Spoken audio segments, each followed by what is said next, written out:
Story time. Today's story is called Astrological Annoyances. The moon crossed her arms. She nearly stomped her feet, but refused to be so crass. That Mercury! The sun couldn't resist the hint of intrigue. Why? What has he done now? The moon's voice was filled with frustration. He's so full of himself, strutting around like he's something special, just because he rules two signs. I can't stand it. Mars inserted himself into the conversation. Well, he does. It's a bit of a trip. The moon and the sun both swiveled round to look at Mars, annoyance clear in their eyes. Don't look at me like that. I understand perfectly what it feels like to rule two signs. The moon was just about to complain about Mars's interruption and attitude when Pluto stepped forward. That's right. Mars did rule two signs. He ruled Aries and I still do, Mars interrupted. Pluto smiled. That's true. You do, Mars.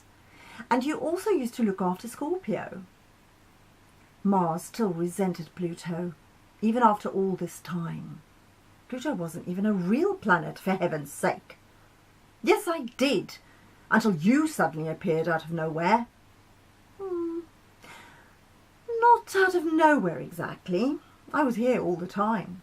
Yes, but why would you hide like that? No one saw you for ages. Before Pluto could respond, the moon spoke again, her voice more whiny than she would have liked, but she didn't seem to be able to help herself. What is all this to do with Mercury? His arrogance is beyond words. I don't care if he's the only planet to rule two signs. The sun tried to get next to her, but Mars blocked his path. The sun had to crane his neck to look past Mars when he spoke to her.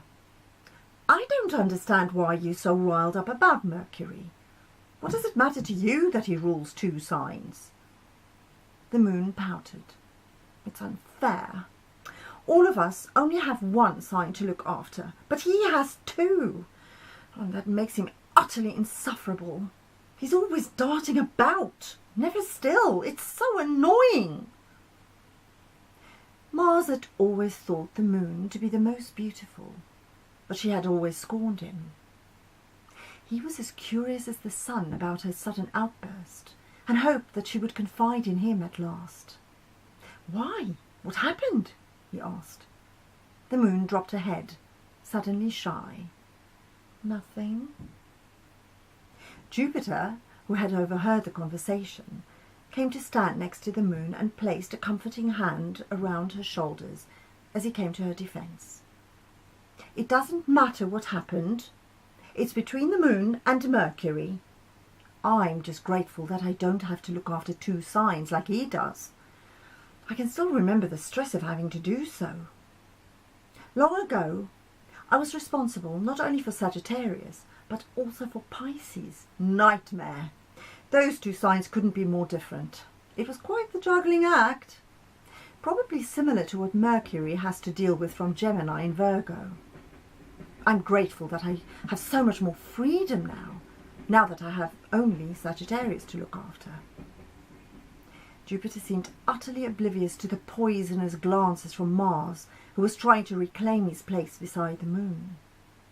Pluto was aware of Mars's interest in the moon, and his jealousy aimed at anyone who got too close to her. But he chose to ignore it, and instead nodded. I agree with you, Jupiter. Not only about the freedom, also about the stress. Having only Scorpio to look after is quite enough, thank you. It's a complicated sign, and it takes up all of my time. Neptune had walked up without being noticed meanwhile. Why are we all standing here? What's happened? The moon shook her head, close to tears and unable to speak. The sun and Mars spoke simultaneously. Mercury has done something again. Neptune immediately focused on the moon's distress. He went to her and took her hand to comfort her. I'm sorry to hear that Mercury has upset you. Don't mind him. He can be a bit, well, mercurial. It's just his nature, nothing personal. Let's go dancing instead. I know it will cheer you up. You'll forget about Mercury soon. The moon swallowed harder at the tears that threatened to spill down her flawless face. How could she forget about Mercury? Uranus, who'd overheard Neptune's suggestion to go dancing, quickly took the moon's other hand. Oh, yes! That sounds fabby. Let's go dancing. I know just the place. It's modern and hip and has fantastic music. You'll love it. Let's go. But just as he was about to drag the moon off, Saturn appeared, and they had to take a step back from his imposing form, barring their way. Where are we going? Saturn asked. The sun explained everything to Saturn, beginning with the fact that the moon was very upset about Mercury's attitude towards her. He ended by agreeing with the moon that Mercury's attitude probably was as bad as it was because he ruled 2 signs and therefore felt himself superior somehow. Saturn took a moment to think things through.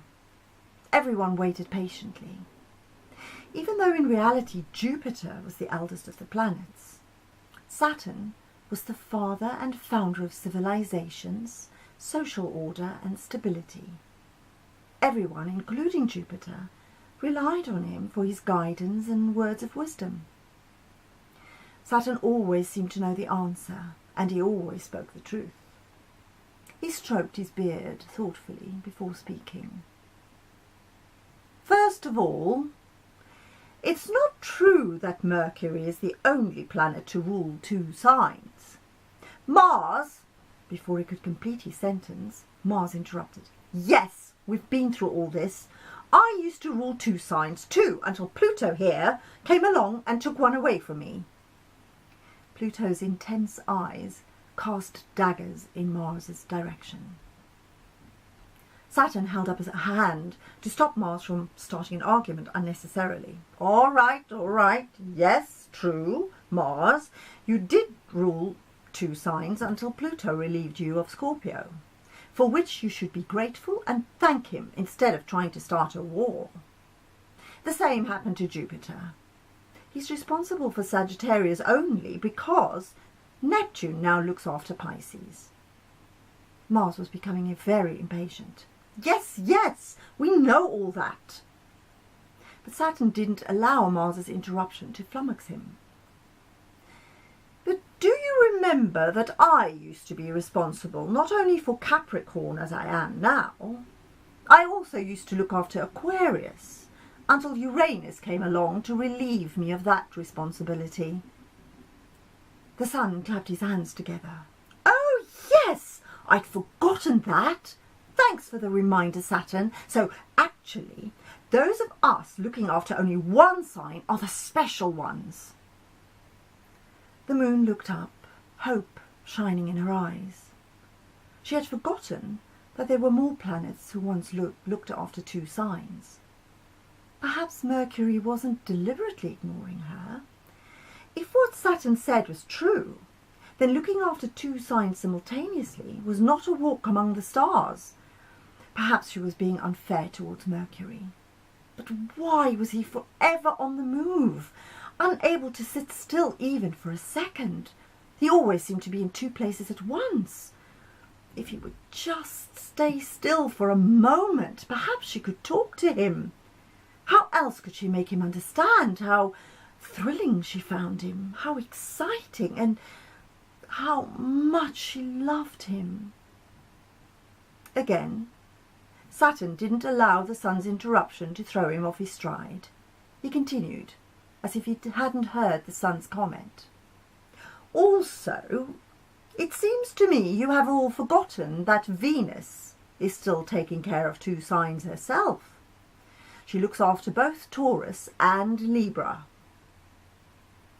The silence that followed as everyone processed this information was suddenly shattered. Mercury and Venus arrived arm in arm, laughing and skipping as they came to join the others. They stopped in their tracks when the weird atmosphere hit them.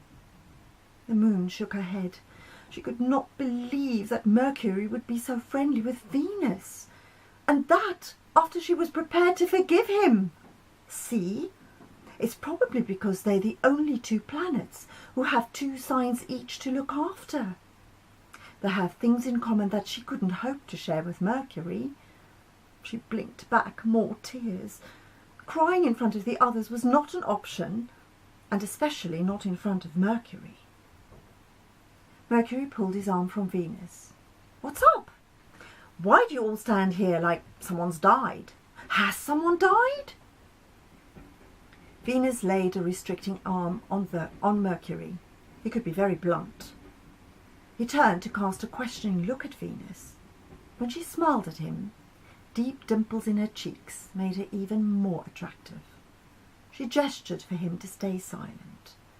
She had immediately noticed the moon's tearful eyes and the hostility from Mars, especially towards Mercury, and understood exactly what was going on.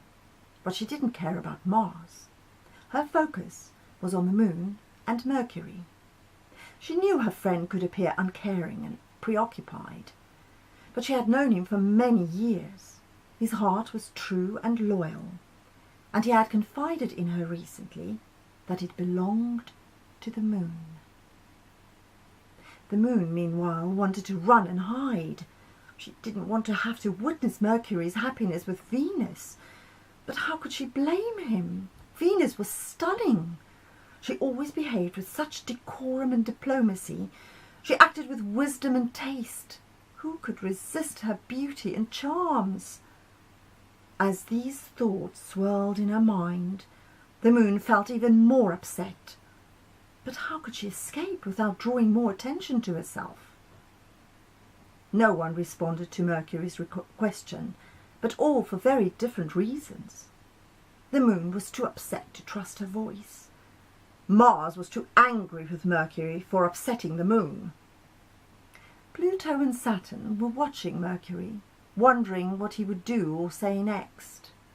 The Sun, Uranus, Jupiter, Neptune and Venus got that Mercury was only trying to lift the heavy atmosphere. They knew he was trying to use his usual shock tactics, which didn't shock them at all. But when he pulled the biggest ruby they had ever seen from his pocket, everyone caught their breath. They parted to make way for him as he walked towards the moon, his hand held out to her. "I know this is your birthstone." The moon looked down. A deep blush crept up her cheeks. She couldn't believe that he was standing in front of her with such a huge ruby in his hand. She cleared her throat and whispered, "But it's not my birthday." Mercury moved even closer to her. She could feel his breath on her cheeks. His voice was soft and melodious as he spoke. "I know. I tried to find something that would adequately express my love for you, but this is the best I could find." The moon gasped. She had not expected those words to come from his mouth, but she had longed for it forever. Once again, Mercury had more than surprised her. Her heart overflowed with happiness. He must have known that the ruby wasn't only her birthstone, but that it also promised love, integrity, and passion. His embrace was gentle but firm. His kiss was soft and passionate. She didn't care that everyone witnessed it. Thank you very much. I hope you enjoyed it, and I'll see you next time.